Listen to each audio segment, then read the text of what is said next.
Okay, YouTube, I am back with Chef Jeff. Women don't really know how to eat the right foods to support the feminine body. And this recipe does a really good job of it. It's a fun one. When I cook salmon at home, I want like one shot, one deal, cook it, I want to eat it. Right. The wild is generally known to be healthier, more omega-3s, Right. overall just a better product. Kimchi would actually be really good with it. And kimchi is a unique fermented food because it has so many different, because of the green onions in it, it has a huge immunity piece to it.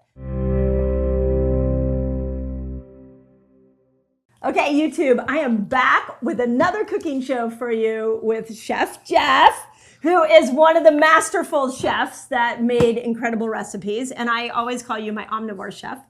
It's like my little, you can have ownership. It's like my little pet chef that I take with me everywhere I go.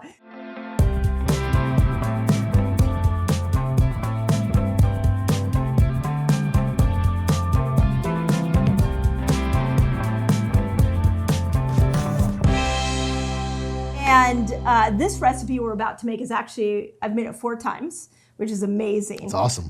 But before we dive into it, please tell everybody what your claim to fame is. It's like, I love hearing your stories because you have been sitting at the feet of masters. I've been very fortunate. I got to cook with Jose Andres in his restaurants with his crew and learn from him and his chefs. And then that afforded me the opportunity. I was one of only 2 Americans to win the scholarship to cook in Spain, live there for a year and work all over the country. And amazing. I wound up through that, I wanted the experience and was given the opportunity to go to Extremadura, which is way in the west. It's where all the Iberico pigs are. And I got to work in the countryside with, they're called the sabias. The sabia means like wise women. And so they're the elderly women who carry the recipes and the traditions from village to village with what were called the matanceros, the butchers. And they work in concert. They go from farm to farm, historically in times before refrigeration, and they would harvest the pig for the family and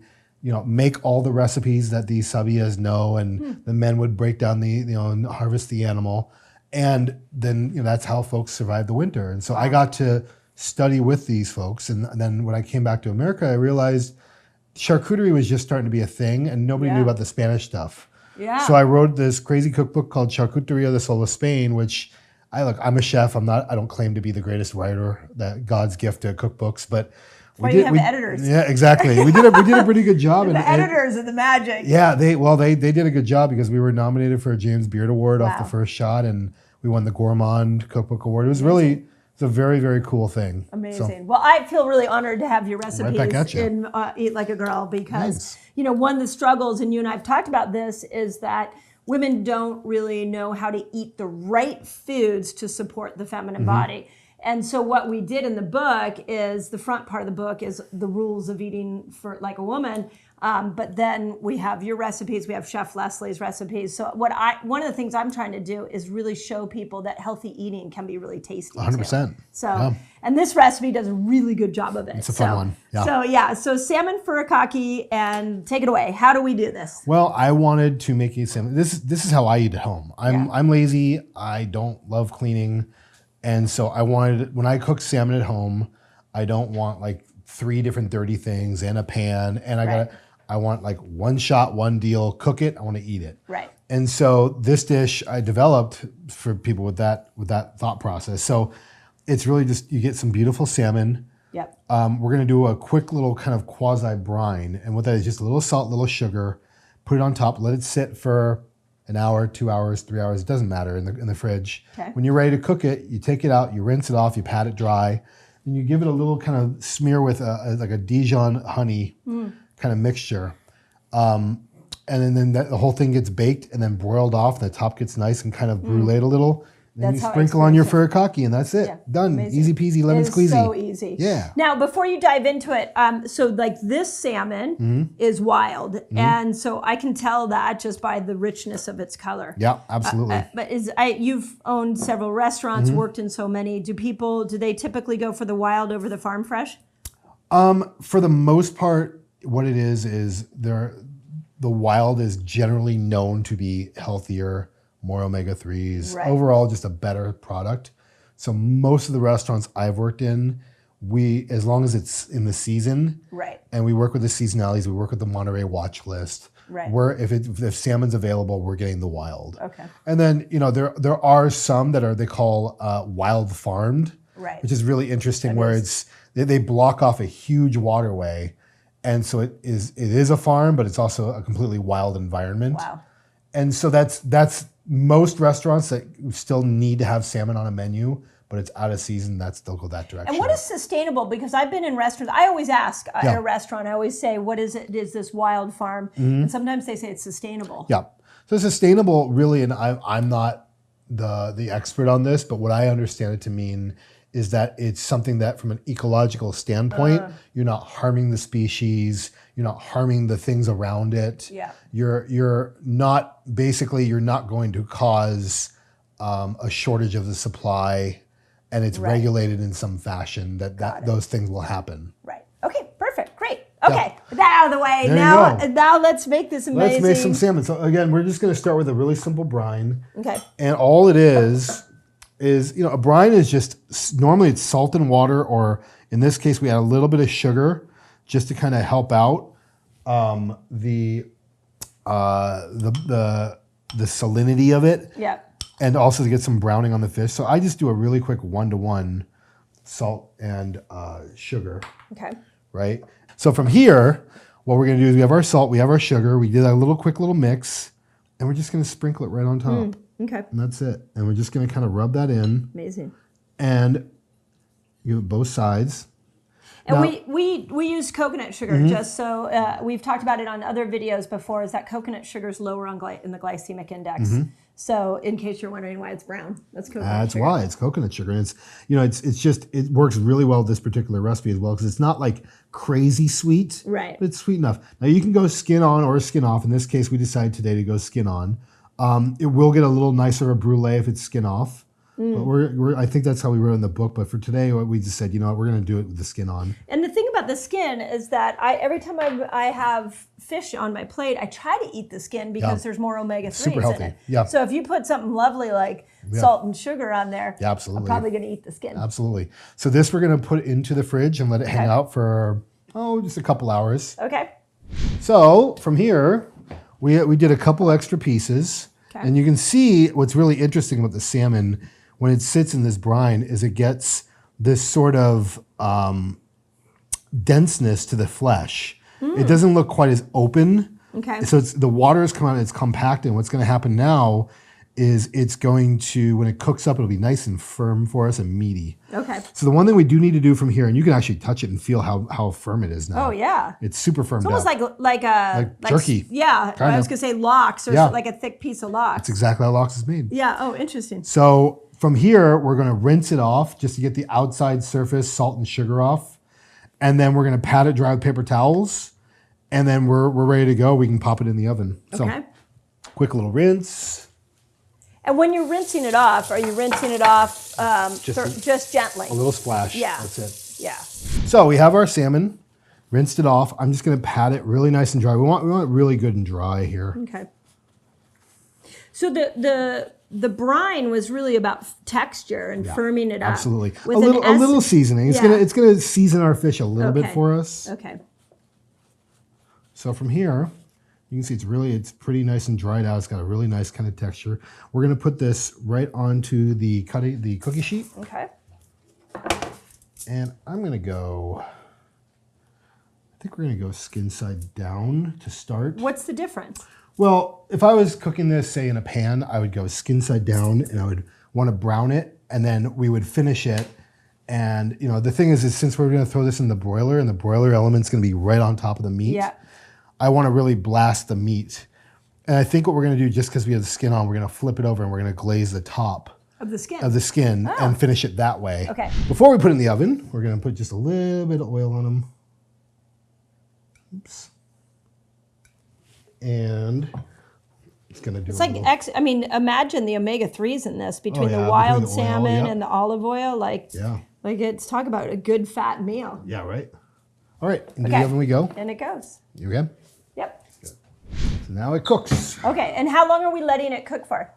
Just until the meat is like almost completely cooked through. Okay. And we're gonna flip it over, And then we're going to glaze it with our glaze, which we're going to make in a second. Great. And then away we go. Okay. So for the glaze, it's really very simple.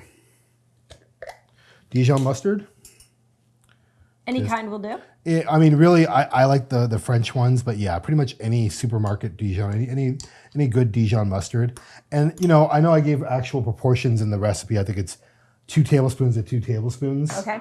But at the end of the day, the thing is, when it comes to this, you can pretty much, we know, okay, half of the bottom of this guy here is gonna be mustard and half is gonna be honey. Right. Got and it. away you go. So. And this one's raw honey. The raw local trick. Beautiful. Yeah. What's the trick? Well, the trick is for allergies. Like they say that honey is really great for allergies, but only if you get the raw and local to you. Well, that makes sense. Yeah, of course. So from here, we just give this a mix. Now we have our little kind of pasty sauce. Okay. Super easy. And this is what we're going to go onto our fish with to glaze it once it's ready. And then we have, of course, our furikake. Yep. Which is going to go on top of that. Okay. And that's it. Great. Let's see how the fish is doing. Yeah, let's see how it's doing. Okay, my baby's coming to you. Eat like a girl. You want to know the foods that will support hormones? Guess what? I have them for you already. It's a free giveaway. Just click the link above and I'll send you a list of all the foods that support amazing hormonal health. All right, so our beautiful salmon.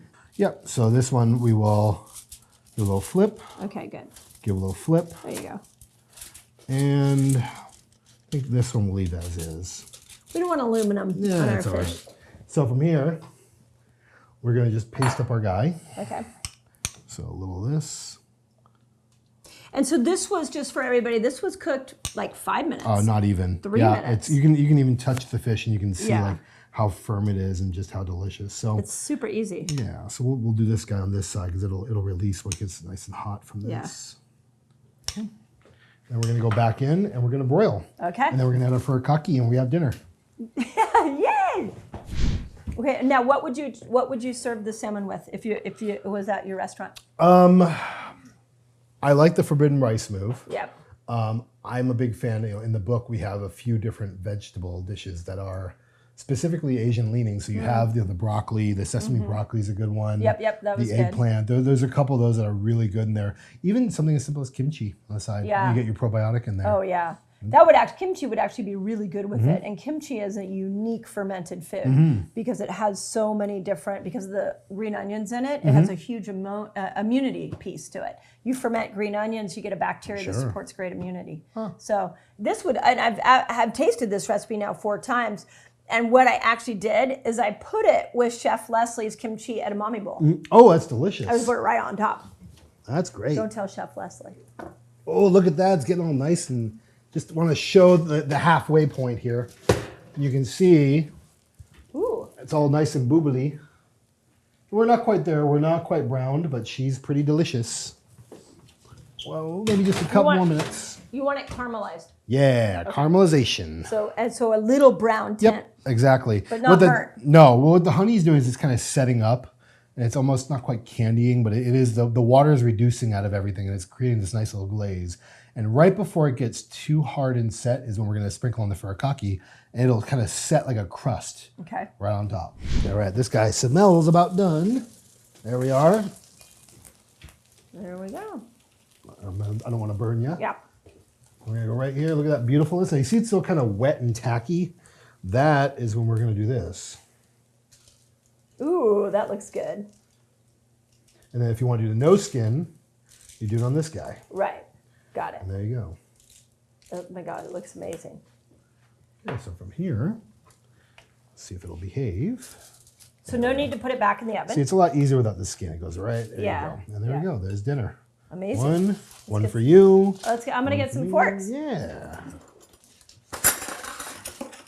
Let's see if this will behave. Oh, there we go. No foil. No foil, no free. skin. No foil, no skin. Boom. Okay. All right, one for you, one for me, one for the camera guy.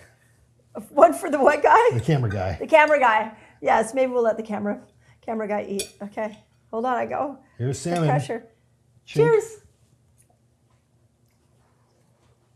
That's the one. You know what I like about it? There's a sweet, and then there's like a salty, like throughout the whole thing. It's like, to me, it's like candy. It is so good. And it's not candy. No, this might be one to feed your kids. Right. Oh, that's a good move. You know, it's funny. They like sweet. Kids love umami too. Oh. Crave umami. So this is a way to get them to do that. Yeah.